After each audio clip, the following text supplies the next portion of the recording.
Okey, Assalamualaikum. Okey, anak-anak semua, hari ini kita akan sambung lagi ya, bab baru, bab 7 iaitu koordinat ya. Okey, sekarang kita dah habis selesai dengan bab 6 iaitu bentuk geometri 3 dimensi dan kita pun telah melakukan ujian. Okey, so saat teacher dapati ramai yang mahir lah berkenaan dengan tajuk bab 6 ni ya. Okey, so sekarang hari ini kita nak belajar bab 7. Okey, bab 7 ini adalah berkenaan dengan koordinat. Okey, koordinat ni kalau kita ingat kita dah belajar geografi, betul? Geografi pun berkenaan dengan koordinat. Okey, so dia ada, kalau melibatkan koordinat ni dia adalah titik lah tak? Satu titik pada sata atau sata kartes di mana dia berkenaan dengan graf, and dia ada paksi X, paksi Y. Okey, so dia senang je lah, sebenarnya tak ada apa pun.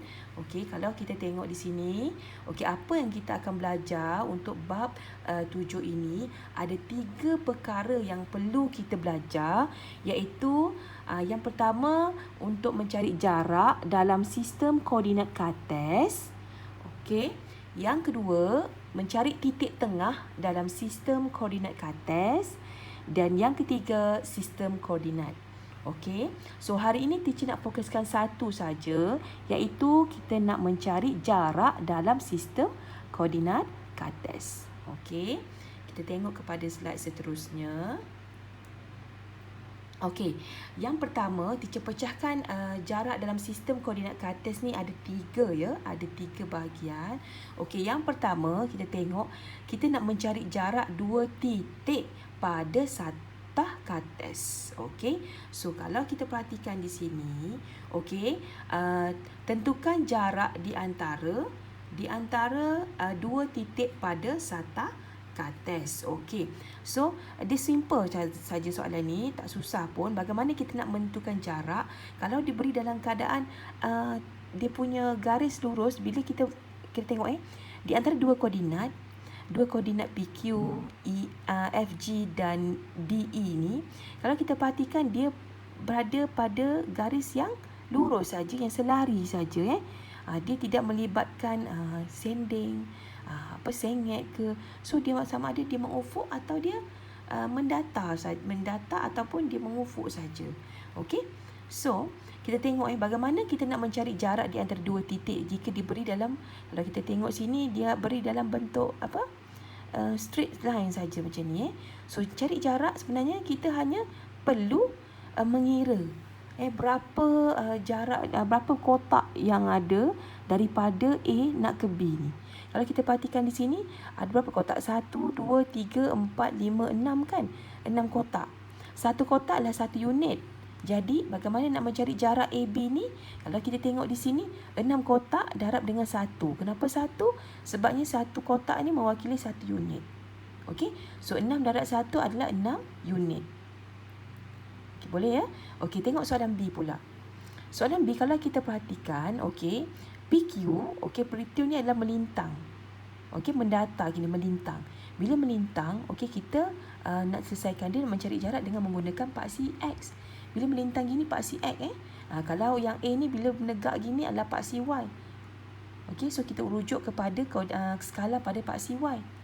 Okey, kalau dia melintang macam ini, okey, so ini adalah paksi X. Jadi kita kena merujuk pada paksi X, dia punya skala. Okey, so jarak di antara P ke Q ada berapa kotak? Kira dulu. 1, 2, 3, 4, 5, 6 kan? Ada 6 kotak. Jadi 6 kotak. Kalau tengok sini 6 kotak. So tengok pada skala paksi X. Skala paksi X adalah 1 kotak bersamaan dengan 5. Jadi 6 tadi darab dengan 5. So jaraknya adalah PQ adalah 30 unit. Boleh ya? Okey, kita tengok soalan C. Soalan C pula, okey, dia pun sama. Ini pun melintang. Kalau melintang gini maksudnya berapa yang berkenaan dengan melintang? Paksi apa?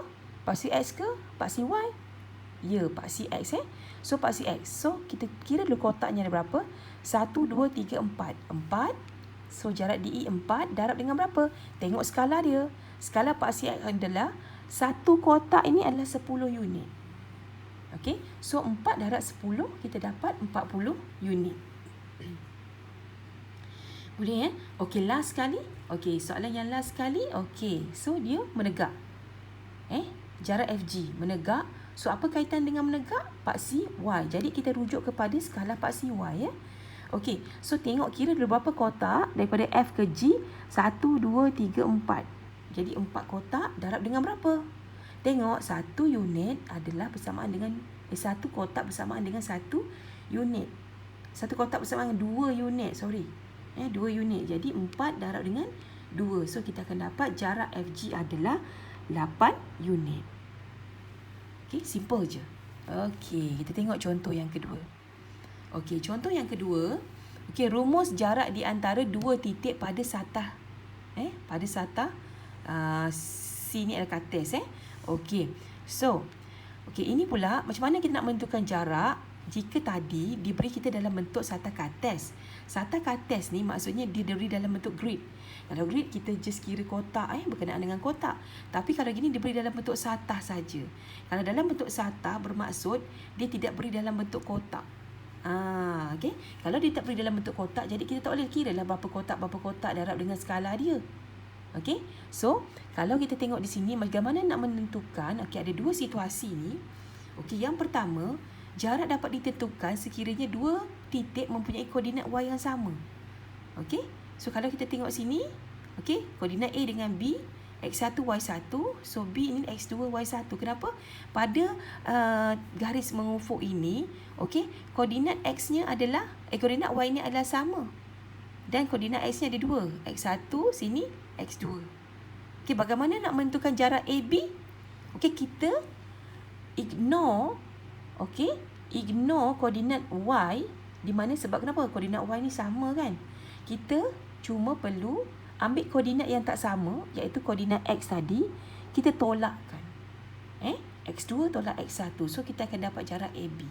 Bagaimana? Tolak apa dengan tolak apa? Of course lah, mencari jarak. So, kita kena tolak nilai yang besar, tolak dengan nilai yang kecil. So, sama juga, situasi nombor 2 ni. Nombor 2 ni, dua titik mempunyai koordinat X yang sama. Koordinat X sama bermaksud dia menegak begini. Bila menegak begini, jadinya X dia akan menghasilkan koordinat yang sama, X. Jadi dia akan menghasilkan dua koordinat Y yang berbeza. Jadi nak cari jarak CD kena menggunakan, kita kena menggunakan koordinat Y. Sama juga macam tadi, Y2 tolak Y1 bermaksud nilai Y yang besar tolak dengan nilai Y yang kecil. Kita tengok contoh. Contoh. Contoh 1 ni. Contoh 1, hitung jarak di antara pasangan titik berikut. Diberi kita koordinat A 2, -3 dan 4, -3. Koordinat B 0, 1 dan 0, -2. Bagaimana nak mencari jarak dua titik ini? Kita tengok dulu. Ada tak koordinat yang sama? Ya. So -3, -3 bermaksud Y-nya sama. Jadi kalau Y sama, bagaimana untuk mencari jarak? Ya, kita gunakan jarak mengufuk, iaitu kita menggunakan koordinat X. Di mana X2 tolak X1. So kalau kita nampak 2 tolak 4 ke 4 tolak 2? Yang besar mesti tolak yang kecil. Jadi 4 tolak 2, so 2 unit. Itulah jarak di antara dua titik soalan A. Bagaimana pula soalan B? Soalan B pula, kalau kita perhatikan, koordinat X-nya sama, iaitu 0. Jadi bagaimana nak mencari jarak? Kita menggunakan koordinat Y. Di mana Y2 tolak Y1, jarak mencancangnya adalah 1 tolak -2, yang besar tolak dengan yang kecil. So, bersamaan dengan 3 unit. Simple. Kita tengok contoh yang bawah ni. Contoh seterusnya. Yang ini situasinya pula, kalau kita perhatikan, diberi kita titik A dan B. A1Y, B X3. So, C13. Yang diberi sini sekarang 5 unit dengan 4 unit ni, ini adalah jarak. Diberi jarak, ini lengkapkan koordinat A dengan B. Bermaksud, dia suruh kita lengkapkan A dengan B. Macam mana nak lengkapkan? Bermaksud, kita kena cari apakah dia nilai Y. dan apakah dia nilai X. So, bagaimana nak cari? Okay, kita kena selesaikan satu-satu. Okey, kita tengok dulu jarak mencancang. Okey, jarak mencancang, kita guna formula yang ini tadi macam atas. Jarak mencancang adalah Y2 tolak Y1. So, kita tengok sini, jarak mencancang adalah Y2 tolak Y1. Apakah jarak dia? Jaraknya adalah 5 unit. Okey, katalah Y2 tu kita letakkan yang atas. Okey, Y2 tolak Y1. Y1-nya ada berapa? Y1-nya adalah 3. Jadi, selesaikan linear biasa. Y sama dengan negatif 3 pergi sini, dia akan dapat 5 tambah 3. So, Y adalah 8. Bermaksud koordinat A tadi adalah 1, 8. Okey. Sama juga macam kita nak menyelesaikan koordinat B. Ini kita guna jarak mengufuk. Mengufuk adalah X2 tolak X1. Jadi, jarak mengufuk dia adalah 4 unit. So, X tolak X1. So, kita katalah kita ambil nilai yang besar. Of course lah, ke kanan ni lagi besar daripada yang kiri. Macam tadi, Y yang atas lagi besar pada Y yang bawah. That's why Y tolak 3. Yang ini, X tolak 1. Sama dengan 4. So, kita selesaikan. X sama dengan 5. Maka koordinat B adalah 5, 3. Okey? Alright. Simple je. Okey, kita tengok. Okey. Yang seterusnya. Okey. Jarak di antara dua titik pada sata. Okey, sebenarnya jarak ni dia beri kita formula. Okey, ini formula untuk mencari jarak di antara dua titik pada sata kartes. Okey, di mana kalau kita perhatikan sini, jika diberi kita dua titik, bermaksud dua koordinat lah. Jadi dua koordinat dia mesti ada x1, katalah koordinat A x1 y1. Koordinat B x2 y2. Okey, so bagaimana kita nak menggunakan formula ini? Okey, kita masukkan saja x2 tolak x1 kuasa 2, x dengan x kuasa 2, y2 tolak y1 kuasa 2, punca kuasa. So tambahkan and then punca kuasa. Ingat x dengan x, y dengan y. Okey? Okey, kita tengok contoh. Okey. Okey, kes dia macam ni untuk soalan ini. Okey, kes dia tak sama macam yang A dengan nombor 1 dengan nombor 2 tadi. Nombor 1 dengan 2 dia melibatkan mengufuk dan menegak, mengufuk dan mencancang saja. Okey, tapi kes ini kalau kita perhatikan koordinat yang diberi sekarang tidak terlibat dengan mencancang dan mengufuk. Okey, so kalau kita perhatikan ini adalah koordinat A, ini adalah titik B. Okey, so dia ada dua kaedah sebenarnya bagaimana untuk menyelesaikan soalan ini. Okey, kalau kita tengok soalan dengan menggunakan kaedah yang pertama. Okey, kaedah yang pertama ini adalah dengan menggunakan teorem Pythagoras. Bagaimana kita nak apply teorem Pythagoras? Okey, so kita sambungkan. Okey, kalau kita tengok kita sambungkan titik ini. Okey, kita sambungkan. Okey, kita sambungkan A dengan B ni. Dan kita membentuk segitiga sudut tegak. Okey. So, kita sambungkan segitiga sudut tegak. So, kita nak cari jarak AB. Okey. Nak gunakan teorem Pythagoras, kita kena tahu panjang tapak CB dengan panjang CA tadi kan? Okey. So, tapak dia tadi, kalau kita tengok di sini, rujuk pada soalan, tapak dia daripada 5 ke sini adalah 5 tolak 1. 5 tolak 1 bermaksud tapaknya adalah jaraknya 4. Okey, so tinggi pula daripada A ke sini ni adalah 7 tolak 1. Jadi 7 tolak 1 berapa?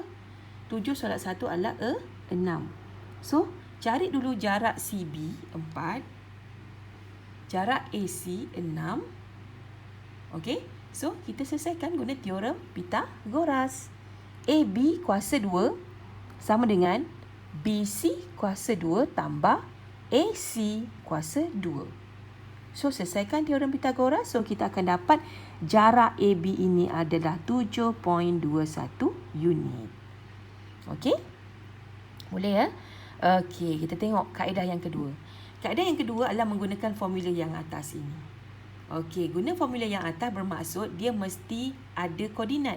Sebab formula atas ni mesti ada koordinat. Okey? So, jarak dua titik bermaksud dia ada dua koordinat.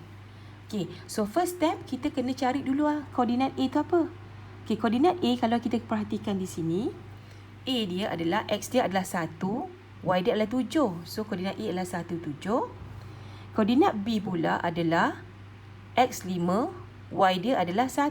Jadi, koordinat B adalah 5, 1. Jadi, bagaimana hendak menggunakan formula jarak tadi? Okey, katalah kita labelkan, ini dia tak kisah. X1, Y1, katalah dekat A, teacher labelkan X1, Y1. Bermaksud X1 dia 1, Y1 dia adalah 7. Dan B ni adalah X2, Y2. Bermaksud X2 tu adalah 5, Y2 adalah 1. Okey, so kita masukkan dalam formula X2 tolak X1, bermaksud X2 5 tolak 1, tengok X saja 5 tolak 1 kuasa 2. Tolak. Okey, Y2 tolak Y1. 1 tolak 7 kuasa 2. Okey, bagaimana nak selesaikan ni? Buat dulu yang bawah ni, punca ni. Masuk dalam bracket, 5 tolak 1 kuasa 2, tambah, buat dalam bracket, 1 tolak 7 kuasa 2. Barulah dah tekan kalkulator, barulah kita tekan punca kuasa. Kita akan dapat 7.21 adalah jarak A hingga B. Jadi kes kat sini kita boleh menggunakan dua kaedah. Dua kaedah, iaitu kaedah teorem Pythagoras ataupun kaedah menggunakan formula. Okey, jangan risau, formula ini akan diberikan dalam peperiksaan. Okey? Okey, kita tengok. Okey, ini adalah contoh yang terakhir. Okey, contoh yang terakhir ini. Okey. Alright. Diberi dalam bentuk segitiga bersudut tegak. Yang ini dalam bentuk Sarta-Kartez. Okey, so cari jarak PQ. Okey, apply apa yang teacher beri contoh sebelum ini. Kalau dia beri sudut tegak, yang senang kita gunakan teorem Pythagoras saja. So, nak cari PQ. So, PQ kuasa 2. So, tapak 5 kuasa 2 tambah 3 kuasa 2. Selesaikan punca kuasa. So, kita akan dapat jarak PQ adalah 5.83 cm. Bila unitnya centimeter, so unitnya mesti centimeter lah. Macam tadi unit dia adalah unit. Jadi that's why jawapan dia adalah, jaraknya adalah dalam unit. Okey? Okey, soalan B.